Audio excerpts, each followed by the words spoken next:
सबैजना दुई हात जोड्नुहोस्, हल्का शिर झुकाउनुहोस् र दुवै नेत्र बन्द गर्नुहोस्। बाहिर नसाका कारण मृत्यु भएका ज्ञात अज्ञात दाजुभाइ तथा दिदीबहिनीहरूलाई सम्झी एकछिन मौन धारण गर्नुहोस्।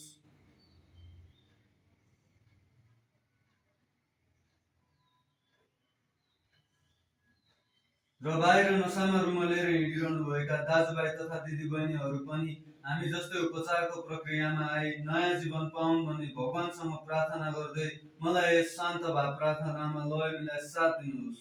हे ईश्वर, हामीलाई शान्त रहन मद्दत गर्नुहोस्, जसले बदल्न नसक्ने कुरालाई स्वीकार गर्न सक्ने हौं, साथै बदल्न सक्ने कुरालाई बदल्न सक्ने साहस दिनुहोस्। यी बदल्न सक्ने तथा बदल्न नसक्ने बीचको भेद बुझ्न सक्ने विवेक हामीलाई दिनुहोस्। जय होस्। Hi family, I'm Ocean Addict. As 5th of June 2026 Friday को Just for Today सेसन मा तपाईहरु सबैलाई स्वागत छ। Thank you. आजको Just for Today रहेको छ honest prayer, साझो प्रार्थना। इमानदारीता अभ्यास गर्न गाह्रो भए तापनि यो नै सबैभन्दा लाभदायक हुन्छ। Basic text page 100। इमानदार हुन हामीलाई कतिको कठिन छ। हामी मध्ये धेरै एनएमा आउँदा यति धेरै उल्झनमा झरिएको हुन्थ्यौ कि हामीले बुझ्नै पाएको थिएनौं वास्तवमा हाम्रो जीवनमा के घटित भयो। यसलाई सम्झाउन र बुझ्नको लागि मात्र कति पटक महिना साल बित्ने गर्दथ्यो। हाम्रो जीवनको वास्तविकता हमेशा त्यही नै हुँदैन जुन हामी अरूलाई भन्ने गर्दछौँ। हामी सत्यमा रहन कसरी सुरु गर्न सक्छौँ? हामी मध्ये धेरै ईश्वरको प्रार्थनामा इमानदार हुन सबैभन्दा सरल ठान्दछौँ। आफ्नो दुर्व्यसनी साथी माझ कहिलेकाहीँ लाग्छ सम्पूर्ण सच्चाइलाई बयान गर्न एकदम मुस्किल छ। हामीलाई यस्तो लाग्न थाल्दछ कि हामी वास्तवमा को हौं। यदि यो सत्य अरूले थाहा पायो भने उनीहरूले हामीले स्वीकार गर्दैनन्। हामीले देखाउँदै आएको चरम आत्मग्लानीको छविको साथ बाँच्न निकै कठिन छ। प्रार्थनामा हामी हाम्रो उच्च शक्तिबाट एक यस्तो स्वीकृति पाउँदछौँ जसले हामीलाई पूर्ण इमानदार भएर आफ्नो हृदय खुला राख्नका लागि प्रेरित गर्न सक्दछ। जब हामी हाम्रो समझदारीको ईश्वरसँग इमानदारीको अभ्यास गर्छौँ, यसको असर हामी अन्य व्यक्तिहरूको सँगको संवादमा पनि पाउँछौँ। यसले हामीमा इमानदार हुने बानी बस्दै जान्छ। जब हामी मिटिङमा अरूसँग भावना शेयर गर्दछौँ र अरू सदस्यहरूसँग मिलेर काम गर्दछौँ, हामी इमानदारीताको अभ्यास गर्न सुरु गर्दछौँ। बदलामा हामी यो देख्दछौँ कि हाम्रो जीवन मित्रताको गहिरो सम्बन्धको कारणले समृद्ध हुँदै गइरहेको छ। हामीले यो पनि थाहा पाउँछौँ कि हामी आफूसँग अझ बढी इमानदार हुन सक्दछौँ। आफूसँग इमानदार र सच्चो हुनु नै सबैभन्दा महत्त्वपूर्ण हुन्छ। इमानदारीता र एउटा प्रार्थना, उच्च शक्तिसँगको एउटा जुन हामी कनेक्ट गर्नलाई प्रार्थना गर्छौँ, त्यसमा चाहिँ आजको जस्ट फर टुडेले फोकस गरेको छ। र इमानदारीता भन्नुपर्दा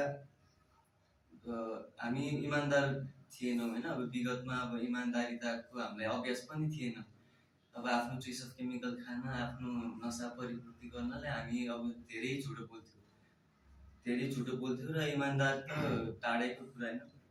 र इमानदारीता अब जसरी यो प्रोग्राममा एउटा सबै कुरा अभ्यास गर्छ, जिरो लेभलदेखि सबै सिक्दै आएर एउटा अभ्यास गरेर जब एउटा लेभलमा पुग्छ, इमानदारीता नि एउटा अभ्यास नै हो। जब अरूसँग इमानदार नभइकन जब मान्छे एउटा आफूसँग इमानदार भएपछि चाहिँ एउटा त्यही अभ्यासलाई प्र्याक्टिस गर्दै गएपछि अरूहरूसँग पनि इमानदार हुन चाहिँ सजिलो हुन्छ भनेर चाहिँ भनेको छ। र अब हामी जब यो हामीलाई प्रार्थनाहरूको कुरा, यो अनेस्ट प्रेयर, यो जुन हामी प्रार्थना गर्छौँ हरेक एउटा सेसन सुरु गर्न अगाडि, एउटा केही कार्य सुरु गर्न अगाडि जुन प्रार्थना गर्छौँ, त्यसमा हामी आफूसँग इमानदार र एउटा ईश्वरसँग इमानदार भएर जब एउटा केही गर्छौँ, जसरी हामी एउटा शान्त भाव प्रार्थनामा नि हामीले बदल्न सक्ने कुरालाई बदल्न सक्ने साहस दिनुहोस् भने त्यो इमानदार भएर जुन एउटा हामीले ईश्वरसँग प्रार्थना गर्छौँ, त्यो प्रार्थना पनि पुरा हुँदै जान्छ।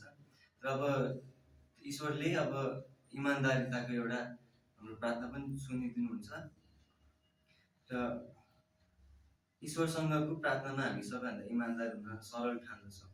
अब इमानदारीताको कुरा गर्नुपर्दा जब एउटा नसा खाने साथीहरूसँग, एउटा दुर्व्यसन साथीहरू, आफ्नो जुन एउटा सर्कल छ, ब्याड सर्कल, त्यसमा गएर हामी इमान्दार कसरी हुने भन्ने कुरा पनि यसमा भनिएको छ। र अब के कुरामा इमान्दार हुने, आफू अब त्यो जुन अभोइड ब्याड सर्कल भन्ने कुरा पनि भनेको छ यो प्रोग्रामले। अब इमान्दार भएर अब म नसा खाँदिनँ, म अब सुध्रिसकेँ, म अब छोड्ने बाटोमा छु, म सुधारको प्रक्रियामा छु भनेर इमान्दार हुने कुरा होइन। र अब म को हो, मेरो वास्तविकता खुल्छ कि भनेर जुन हामी लुकाउने गर्छौँ, मेरो गोप्य कुरा, मेरो अब यो नसाको कुरा, मेरो नराम्रो बानी, मेरो धुर्त व्यवहारहरू निस्किन्छ कि भनेर जुन हामी इमान्दारिता एउटा कायम राख्दैनौँ, एउटा लुकाउने गर्छौँ आफ्नो धुर्तताले इमान्दार नभइकन।